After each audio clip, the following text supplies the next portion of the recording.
बहुत समय पहले की बात है। एक हरे भरे जंगल में एक छोटी सी चिड़िया रहती थी जिसका नाम था पंखुरी। पंखुरी की दुनिया बहुत ही सुंदर थी। इंद्रधनुषी फूल, कोमल पत्ते, मीठी हवा, नदियों की कलकल ध्वनि और तरह तरह की पक्षियों की चहचहाट। लेकिन पंखुरी की जिंदगी पूरी तरह से सुखमय नहीं थी, क्योंकि उसने अपनी आंखों से देखा था कि जंगल में अक्सर तूफान आते, वर्षा बहुत कम होती और कठिनाइयां सब पर आती थी। पंखुरी बचपन से ही बहुत संवेदनशील और समझदार थी। उसकी माँ तारा चिड़िया जे वह सुनती थी, बेटी, जंगल में तुम्हें जे सिखाया कि भरोसा केवल दूसरों पर नहीं, अपने आप पर भी करना चाहिए। पेड़, हवा, नदी, ये सभी कुछ सहारा देती हैं, लेकिन चलना तुम्हें ही है। उन शब्दों को पंखुरी ने दिल में बसा रखा था।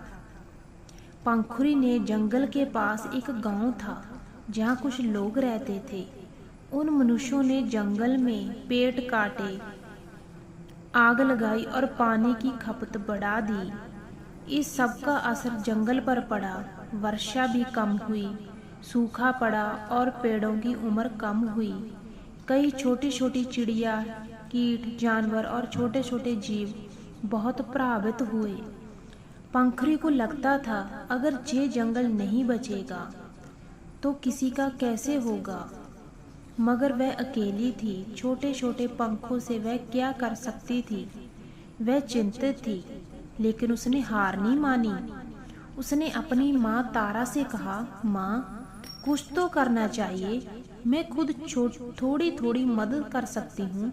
पानी बचाना, बीज बोना, पेड़ों की सुरक्षित रखना। तारा ने मुस्कुराकर कहा, बिल्कुल बेटी, हर बूंद मायने रखती है, पर याद रखना, भरोसा जरूरी है। भरोसा खुद पर और भरोसा उस शक्ति पर जो हमें जोड़ती है, प्रकृति पर। पंखुरी ने तय किया कि वह जंगल और उसके जीवों के लिए कुछ करेगी, लेकिन कैसे।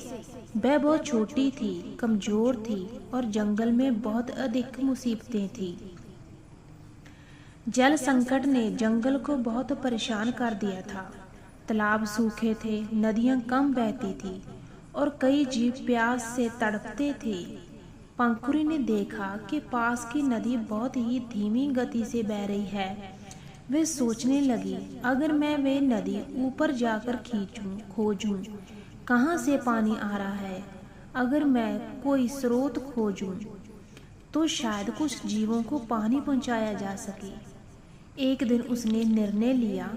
वह चल पड़ी नदी की ऊंची ओर की ओर पानी खोजने। उसके पंख हल्के थे मगर हौसला भारी। उड़ते उड़ते वह ऊंचे पहाड़ों तक पहुंच गई। वहां एक छोटी चट्टान के नीचे उसने देखा कि एक छोटी सी झरना धीरे धीरे पानी बहा रहे है।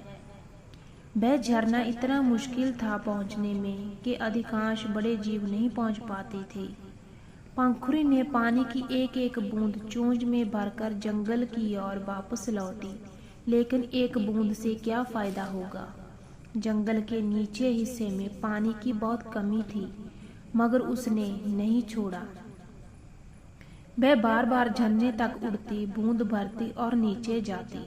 अनेक दिनों तक उसने ये कार्य किया।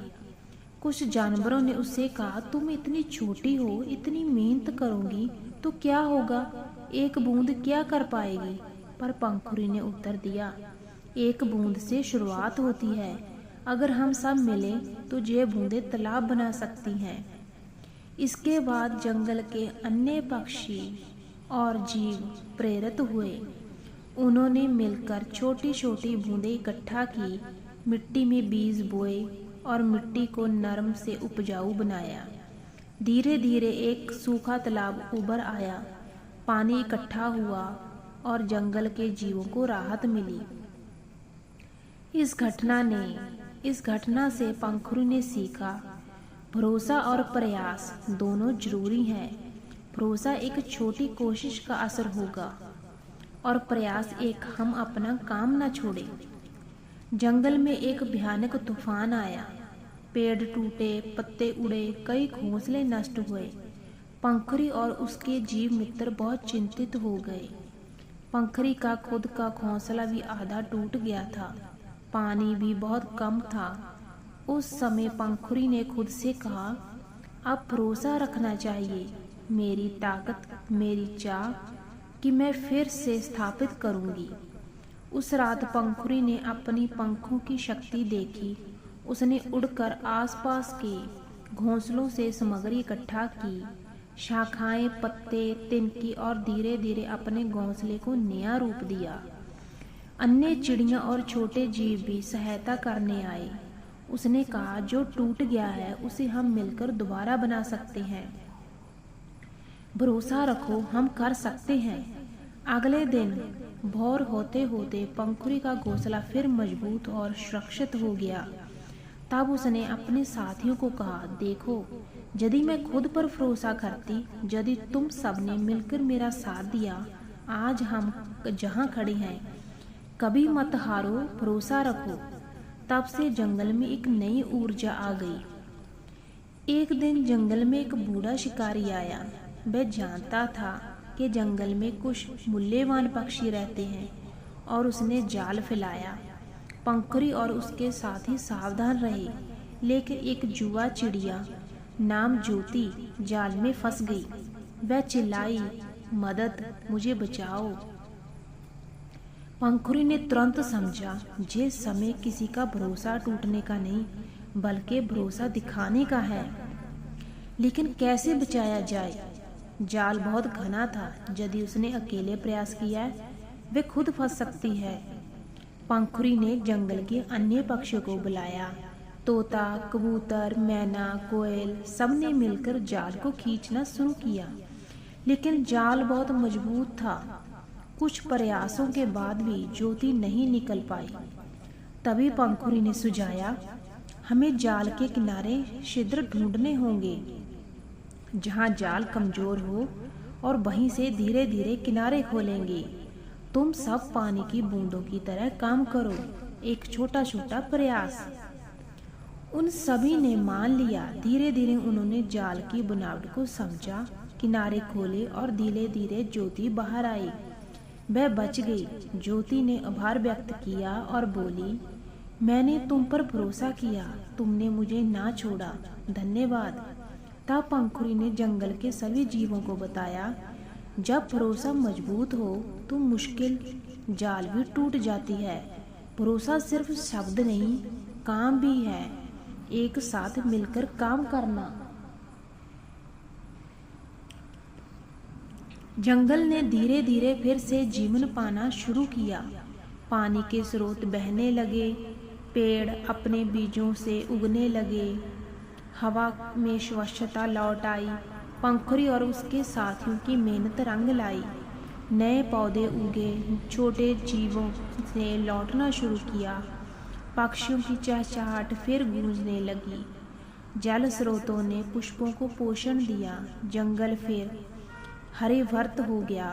कई वर्ष बीत गए। पंखुरी अब बूढ़ी हो गई। उसकी आंखों से झुर्रियां आई थी, लेकिन उसका आत्मविश्वास और भरोसा आज भी वैसा ही तेज था। वह अपने बच्चों को बातें सुनाती, बेटे, जंगल को जब भी मुश्किल आई, हमने भरोसा रखा, हम पर भरोसा, तथा उस शक्ति पर जो हमें जोड़ती है, और हमने प्रयास किया, तभी ये जंगल फिर जीवित हुआ। एक बूंद से शुरू होता है बहाव, भरोसा बनता नदी, नदी बहता नदिया। हम सब मिले चहके एक स्वर गाएं, भरोसा रखो, ये जंगल फिर खिल जाए। इस कहानी से हमें भरोसा का अर्थ केवल दूसरों पर निर्भर रहने का नहीं, बल्कि अपने आप पर भरोसा, अपनी क्षमता और भरोसा है। पंखुरी ने सिखाया कि यदि हम कमजोर हों, तब भी छोटे छोटे कदम मिलकर बड़ा परिवर्तन ला सकते हैं। भरोसा और कर्म एक दूसरे के पूरक हैं। भरोसा बिना कर्म अधूरा है, कर्म बिना भरोसा कमज़ोर हो सकता है। अगर आपको ये कहानी अच्छी लगी तो इस कहानी को लाइक और शेयर ज़रूर करना।